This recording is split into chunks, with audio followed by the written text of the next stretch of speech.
I call the member for Upper Hunter. Thank you, Mr Deputy Speaker. My question is to the Deputy Premier. Deputy Premier, will you update the House on the drought conditions in regional New South Wales? How did that visit go for you? Yeah, well, thank you. Well, Order. we actually did go. When was the last time you went out to see some farmers in relation to drought? So don't see, typical of Labor, they want to play in this space but pretend that they have the answer and they haven't. Can I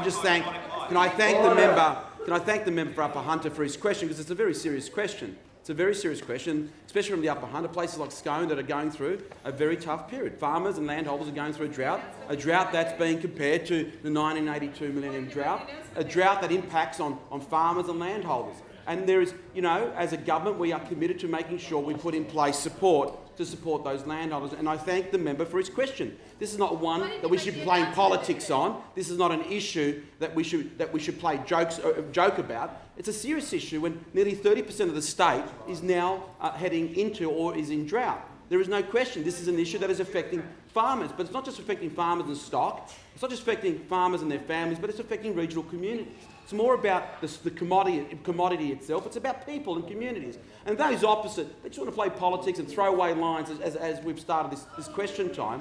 Clearly shows that they have no understanding. More importantly, they don't care about regional New South Wales and the families and the communities that are so passionate about regional New South Wales. And over the last couple of weeks, I've made the effort, as has the Minister for Primary Industries, the member for Bathurst, and of course the Premier, along with the member for Dubbo, have been meeting with farmers and making certain announcements to support, of course, those farmers that are doing it tough. And recently, the Minister for Primary Industry announced a new addition to our drought package, which was a $20,000 interest-free loan. An interest-free loan, but for the first 2 years, it's zero interest, no repayments. And you can pay it back in 2 years, there'll be no cost. Beyond that, it goes to a low-interest 5-year repayment and loan period. And this is about assisting farmers when it comes to freight with fodder and, of course, getting their stock to agistment or, of course, to an abattoir. Right? Because what we're doing as a government is putting in place, of course, the resources, the tools to support our farmers. Unfortunately, one thing we can't do as government is make it rain. I wish we could. I wish we could make it rain. It was funny that we were in Orange on Friday. It snowed. It snowed in Orange. It actually snowed and it rained. But it's not enough. It's not enough because this is a serious issue. And what we're doing as responsible leaders, as a responsible government, as the Minister for Regional New South Wales, the leader of the National Party, we're travelling the state. I've been in Tamworth, Armidale, spent 3 days at a Broken Hill, at Ag Fair, talking to farmers and landholders, speaking to Lockie from, of course, the Pastoral Association of Western District. Again, listening to the different concerns, because regardless where you are in the state, the impact of the drought is actually doing different things to our landholders and the farmers. And it was great to see the Premier yesterday, along with the Minister for Primary Industry and the member for Dubbo, announce, of course, Pip Jobe as the drought coordinator. We want someone to be on the ground working with communities and landholders and farmers. Then we're coming back to government, who has the ear of government, to make sure we continue to respond. And of course, the package, the $20,000 subsidy low-interest loan and interest-free loan package that we announced recently, is only one item of what the things that we're actually doing, part of our $300 million New South Wales drought strategy. A $300 million investment in rural resilience programs, providing farmers with expert advice from a team of experts. Of course, the Farm Innovation Fund. And the Farm Innovation Fund, again, an important part of what we're doing. That's about building resilience, drought-proofing landholders and farms for the future. And if you look at the Farm Innovation Fund, $208 million since 2012. In recent months, about $3 million a week going out, supporting farmers, putting infrastructure in place to drought-proof as best possible against Mother Nature and against these times like this. And what we're doing is listening. We're listening. And one of the things the farmers have made absolutely clear, they're sick and tired of people talking down farming. They're sick and tired of people talking down what the impact of drought is doing on a lot of our farmers. Because some of our farmers over the years invested in their land, in their farming practice, in their business, in infrastructure, so that they can actually carry through moments like today, moments like the drought. The difference between 82 and now, of course, low interest rates, commodity prices are still strong, and we've got an opportunity that we've come off 2 seasons with high commodity prices, that farm income is quite high. There is still money around. That if you're paying for feed, you're actually going to get a return on investment, and therefore the farmer can get through this drought period. But no one knows what the horizon looks like, and PIP's job, as the government's job, is to continue to engage with our farmers to make sure we continue to respond. What is not helping farmers, of course, is misleading and deceptive statements from the Shooters Party, especially the member for Orange. What is not helping farmers is fake representation from the Shooters Party. What is not helping farmers is the Shooters Party inciting anger, hype and hope. That's what's not helping farmers. Anger, hype and hate. And he's a shooter. Time's up. What's your point of order?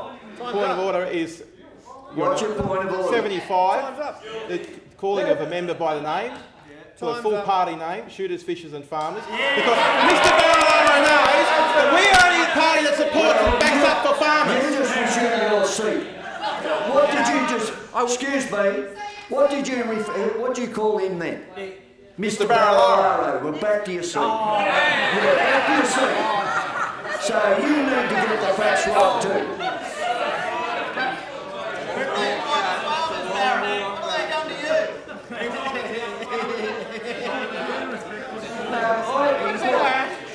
Order. Yes, every member should refer to other members by their electorate. But you came down here and took that point of order and immediately did the same thing. So the member for order, the member for Barney, sorry, the member for Upper Hunter.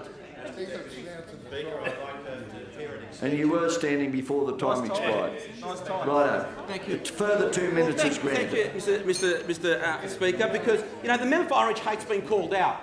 Hates being called out because on Facebook, what he did was post a photo of a farmer shooting a cow, trying to pretend that the impact of the drought in New South Wales is causing, of course, farmers to do that. The truth is, there are resources in place that if a farmer ever has to get to a point where it has to destroy his stock, the subsidies and the resources are there to do that. But what he did was take a photo from a 21-year-old girl from Queensland, that posted a photo in relation to what the Labor government is doing over there. He chose to incite anger, to incite hate, to mislead.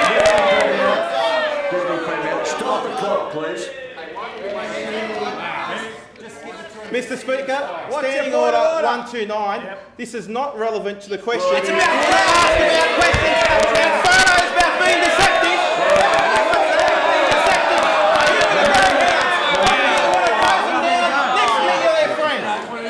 The member for Orange, you're on 3 calls. Resume your seat.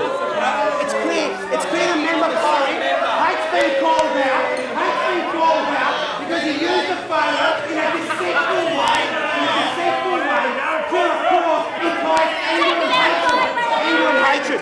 Mr. Speaker. And it doesn't stop there. He refuses. Deputy Premier, just stop the clock, please.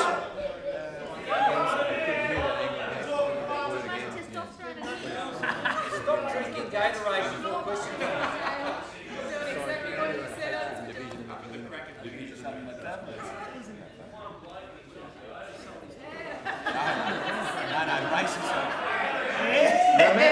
The member for Cobra, you're on 2 calls. Order. Sicily versus Calabria. We know what gets under Corollaro. Sicily's winning 1-0. And comments like yours will not be tolerated either, Fairfield.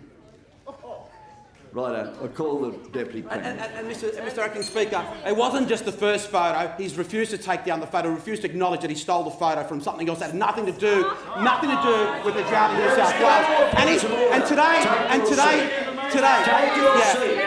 Sit down. Today there was a story in the Central Western Daily about a farmer who actually opposes what the member for Orange has said in farming, and it was a pretty critical assessment of the member for Orange and the Shooters, Fishers and so-called Farmers Party representing the people of Orange. And what did he do with that article? He posted it on his Facebook, made no comment, and then allowed his shooter troll to attack this individual farmer and says nothing until read the Facebook post. They have rugby attacking an individual farmer. This is a guy that talks the talk, controlled by puppet masters from the upper house, and he goes into orange and pretending to represent the people of Orange in this parliament. The time's expired. She's got you rattled, John.